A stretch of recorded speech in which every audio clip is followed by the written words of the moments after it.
Hello and welcome fans and friends and viewers of the tube, my name is 8-Bit Ben and today I'm going to show you the best PlayStation ever. Now of course my opinion is not fact, but I have kind of determined from all the different PlayStations I've owned, that includes PS1, PS2, PS3, PSP and PS Vita and PS4, that I find that the PS Vita out of all of those combine all the best bits of PlayStation history.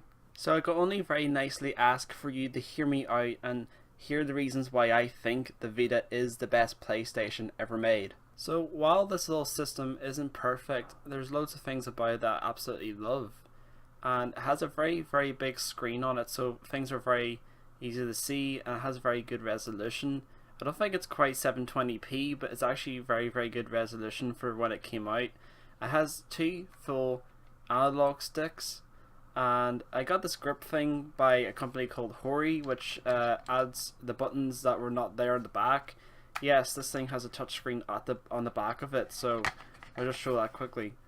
This thing is not the best thing ever. I actually wish they had just included two more shoulder buttons instead of having this thing here, but of course they wanted to add that gimmick to see if they can differentiate themselves from like Nintendo's DS and 3DS consoles.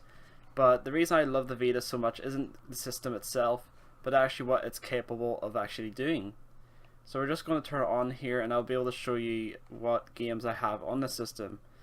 I actually only just got this thing last year and I bought the biggest memory card I could for it. It was very expensive. It did cost as much as the system itself, and if not just a little bit less, but anyway, it was totally worth it because I'm able to hold so many games in this here. Oh yeah, and I forgot to show you some of the physical games I have for the system. I only have like 4 physical games, but a lot more digital. So we have stuff like Wipeout 2048, which is the best Wipeout in my opinion. We have Tearaway, which is one of the best 3D platformers I've played in years. On the PS4, I haven't quite played the PS Vita version. Virtual Tennis, I only got it because it was like £3. And then I also got, my friend gave me a Little Big Planet. Thank you, Matthew, for that. But yeah, I don't honestly have that many physical games because this console was actually going to be the first ever totally digital console I was going to own. But unfortunately, I have a couple physical games. So these are all like the ones I've bought on the PS Vita. And you have stuff like the Ratchet and Clank trilogy, which totally made it worth it getting the Vita in of itself. We're able to play like Sly Cooper. I don't have the Jak and Daxter trilogy, but they have Spyro, and they have some PS Vita exclusive games here. Of course, these are the physical ones I have, and in general, it means a lot to me that I can play stuff like PS1 games and certain PS2 games on this on the go, because there's no other real way of doing it other than emulating on some kind of console like the GPD XD, which is a really expensive handheld. I'm not quite sure by how good it is, so I'd rather buy something from a company like Sony and be able to pay for the games as well, because I feel like I want to support the industry and whatever. So it's just a really interesting console overall. I haven't got an awful lot of reasons to get it, but basically if you love PlayStation in general, like if you like the older PlayStation games, it's totally worth getting for that, even though yes, you could play them on the original PSP. There was like certain PS2 remakes, like the Ratchet and Clank and Sly Cooper trilogy got a remake on the Vita, and you have a huge library of PSP original games and PS Mini games. We kind of just go on like the store here and I'll show you what they have, for example.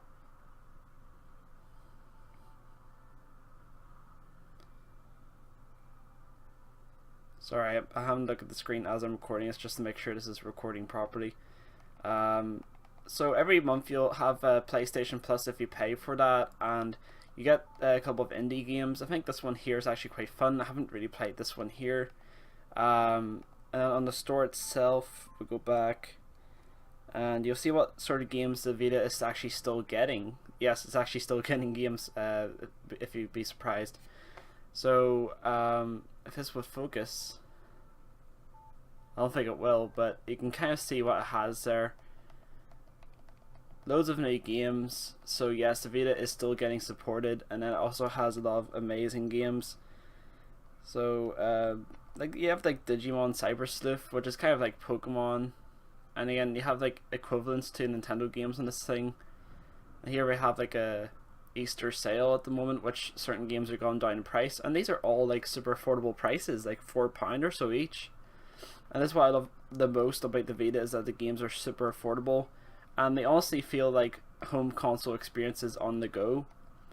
So yeah, basically I'm going to end the video there, guys, but I just wanted to kind of highlight the system over all my other systems, because it's really, I just can't praise this thing enough, and I know not enough people have this thing, and unfortunately Sony have dropped it like a hot turd. But I feel like stuff like Wipeout on the system is some of the best in the series, and it has such a huge library of games that yet to be played by a lot of people. I recommend stuff like Need for Speed Most Wanted on the Vita. Let's see, we've got like again the Ratchet and Clank trilogy. I actually don't recommend Sonic.